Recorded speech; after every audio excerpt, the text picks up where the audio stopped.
खबर air India नाल जुड़ी। दिल्ली तो लंडन जा रहा एयर इंडिया दा जहाज अद्धे रस्ते तो वापस आ गया। क्यों आया, सुनो पूरी खबर।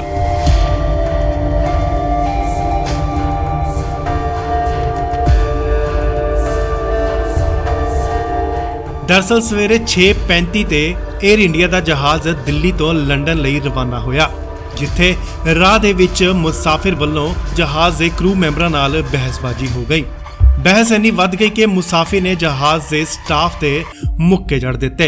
रडार दे मुताबिक जहाज पाकिस्तान दे पेशावर तो जा रहा सी अते पायलट वल्लों जहाज नूं वापस दिल्ली लियाउणा पिया। दस दे कि मुसाफिर की पहचान 25 साला नौजवान जसकीरत सिंह वजों हुई है, जो कि पंजाब कपूरथला दा रहण वाला है, जो अपने मापियां नाल लंडन लई सफर कर रहा सी।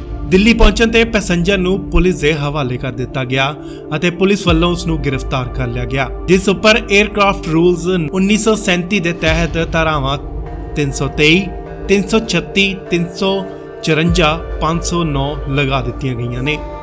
अजिहा पहली बार नहीं होया। क्रू मैंबर्स का कहना है कि अक्सर ही उन्हां नूं पैसेंजर की अजिही हरकत का सामना करना पैंदा है। दस दईए कि जहाज 'च 225 मुसाफिर सवार कर रहे सन अते जहाज ने लंडन दोपहर 2:10 ते पहुंचना सी।